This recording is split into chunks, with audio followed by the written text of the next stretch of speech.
सभी भक्तों को मेरा जय श्री कृष्ण, जय श्री राधे। आज मैं आप सभी भक्तों को उस दिव्य अलौकिक लीला के बारे में बताना चाहता हूँ जिसका भाव है गोपी के नयन। एक बार श्याम सुंदर अपना श्रृंगार कर रहे थे महाराज। तभी श्याम सुंदर ने कुछ सोचकर नंद गांव की गोपियों को बुलाया और कहा कि अभी तुम बरसाना जाओ और ये पता लगाना कि हमारी प्राण प्यारी ने आज कैसे वस्त्र धारण किए हैं, आज उन्होंने कैसा श्रृंगार किया है।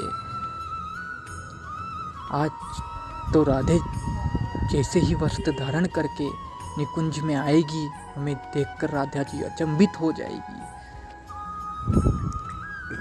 जब नंद गांव से गोपियां श्री बरसाना पहुंची तो कुछ मंजरियां श्री राधा रानी का श्रृंगार कर रही थी।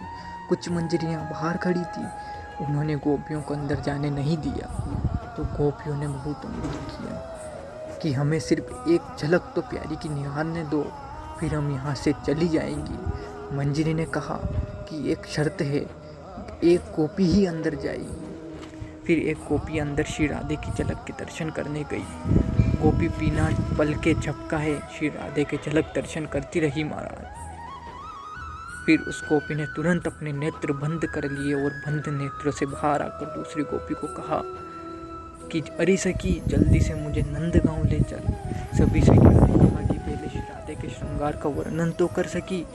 गोपी ने कहा कि पहले जल्दी से मुझे नंद गांव, मुझे श्याम सुंदर के पास ले चलो, फिर मैं बताती हूँ सब।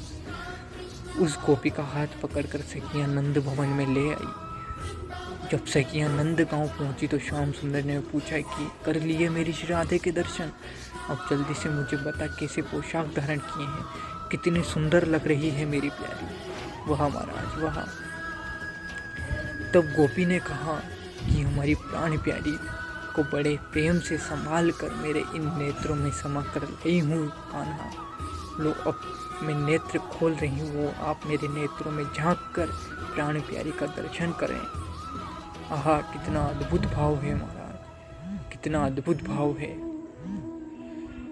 कितना समर्पित भाव है महाराज। सिर्फ ब्रज की गोपी का ही कर सकती है। तब श्याम सुंदर ने उस गोपी के नैनों में झांका तो बरसाने में श्रृंगार करती हुई श्री राधे दिखाई दी। श्याम सुंदर अपनी प्राण प्यारी की झलक पाकर उस गोपी के नेत्रों में ही खो गए। अपलक उस गोपी के नेत्रों में ही निहारते रहे, उसे देखते रहे महाराज, क्योंकि उसमें श्री जी की दर्शन हो रहे थे। उन्हें श्री जी की झलक उसमें दिख रही थी। अपना श्रृंगार करना भी जैसे भूल गए कान्हा, एक स्तंभ की तरह जैसे अचेतन हो गए हों। एक गोपी ने श्याम सुंदर को पुकारा तो चेतनवंत हुए। श्याम सुंदर उस गोपी पर बलिहार जाते हैं और बोले, धन्य है गोपी, धन्य है तू, तेरा प्रेम धन्य है, तेरे प्रेम ने आज इस नंद भवन को बरसाना बना दिया। फिर श्याम सुंदर ने श्री राधे जैसा ही श्रृंगार और पोशाक धारण किया।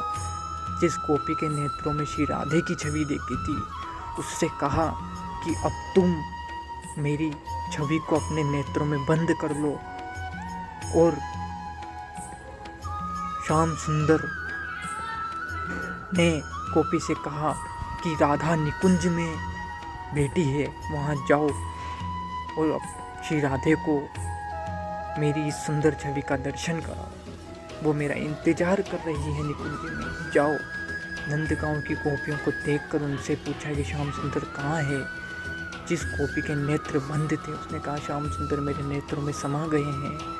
ऐसा कहकर उस गोपी ने अपने नेत्र को जैसे ही खोला तो श्री राधे जी भी उसके नेत्रों में झांक कर अचंभित सी हो गई महाराज। उस गोपी के एक नेत्र में श्रृंगार करती हुई बरसाना में श्री राधे दिखाई दे रही थी, दूसरे नेत्र में श्रृंगार करते हुए नंद भवन में श्याम सुंदर दिखाई दे रहे थे। उस गोपी के दोनों नेत्रों में प्रिया प्रियतम दोनों दिखाई दे रहे थे महाराज। तभी दूर से श्याम सुंदर अपनी बंसी की धुन बजाते हुए आते दिखे। दोनों एक दूसरे को देखकर अचंभित हो रहे हैं, क्योंकि जैसा श्रृंगार उस गोपी के नेत्रों में दिखाई दे रहा है वैसा ही श्रृंगार दोनों ने किया है महाराज। राधा जी उस गोपी का अपना हीरा जड़ित हार पहना देती है और आलिंगन करते हुए कहती है, तू धन्य है गोपी, तू धन्य है, तेरा प्रेम धन्य है, तूने तो अपने दोनों नेत्रों में मुझे और श्याम सुंदर को बसा लिया। कितना अलौकिक, कितना दिव्य प्रेम उनका रहा होगा महाराज। उसकी कल्पना मात्र भी हम नहीं कर सकते। बोल श्याम सुंदर लाल की जय, बरसाने वाली की जय।